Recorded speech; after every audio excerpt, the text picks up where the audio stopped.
So there's been some new reporting around what Trump might be charged with in Georgia.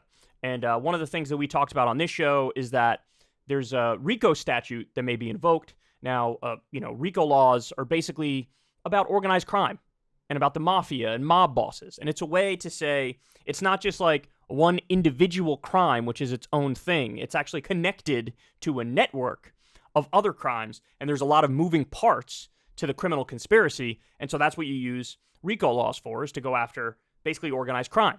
And so they might use RICO laws to go after Trump and all of his co-conspirators in Georgia.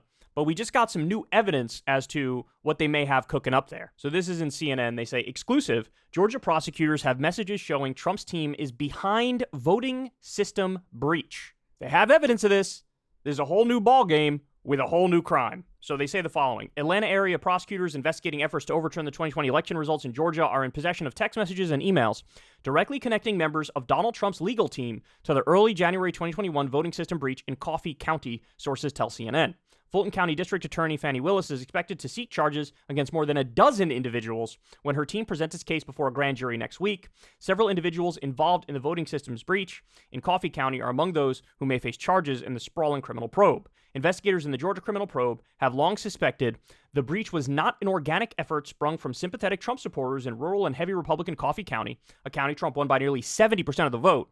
They have gathered evidence indicating it was a top-down push by Trump's team to access sensitive voting software, according to people familiar with the situation. Trump allies attempted to access voting systems after the 2020 election as part of the broader push to produce evidence that it could back up the former president's baseless claims of widespread fraud. Well, of course, this is the place where he had the find me 11,000 votes. That was in Georgia. And so that phone call is definitely a piece of evidence of a criminal action. But then they also talk about how there's a pretty detailed paper trail in this situation, because they hired somebody to do some sort of forensic analysis. They hired a company to do it. And then they got illegal access to the voting systems after the fact.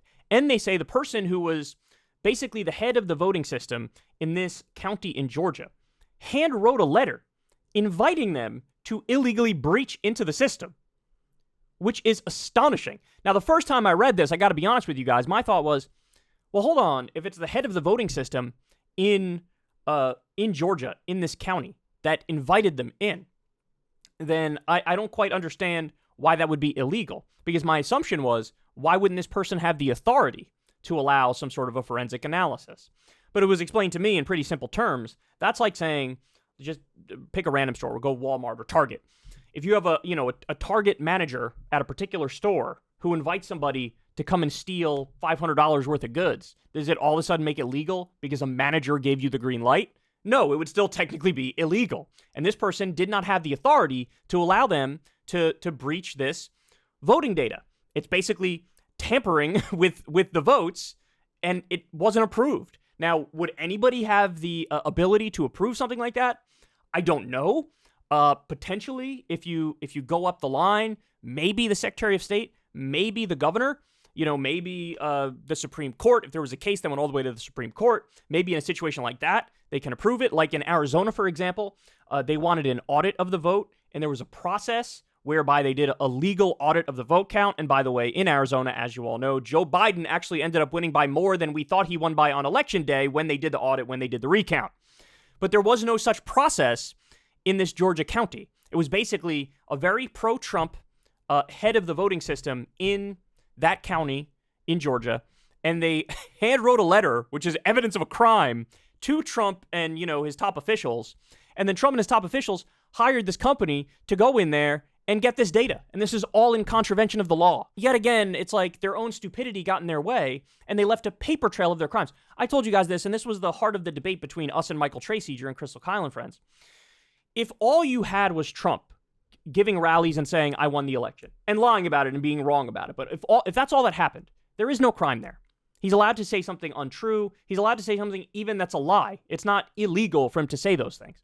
But that wouldn't have been a crime. But he didn't just do that. It wasn't just the rallies.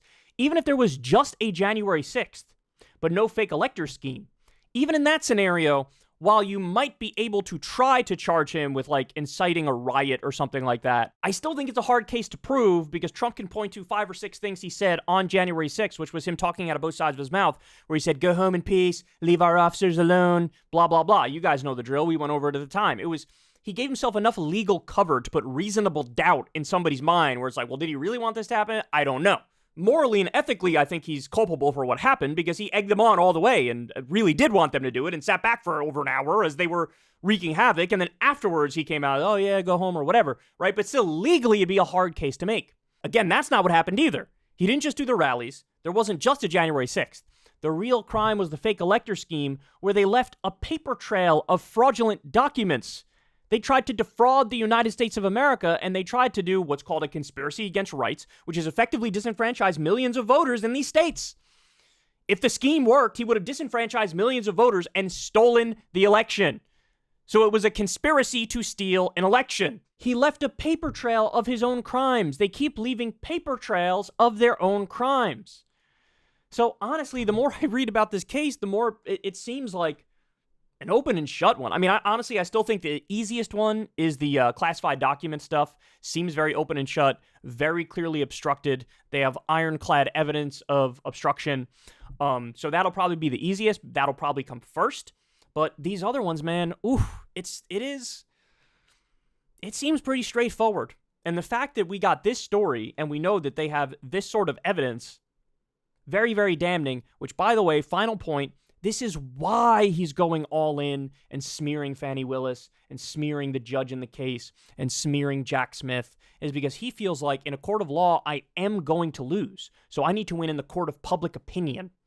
He goes, I need to win this politically because judicially, I'm www.donked.org. So that's the thought process. But we'll see how long that lasts because, again, he's violating the terms of his pretrial release. But devastating news coming out of Georgia, and we'll know more about the specifics in a little bit when the actual indictments get rolled out. Hey, y'all, do me a favor and like and subscribe. It helps out big time in the algorithm. Click the bell as well for notifications when videos drop, and watch that video on screen right now. You know you want to.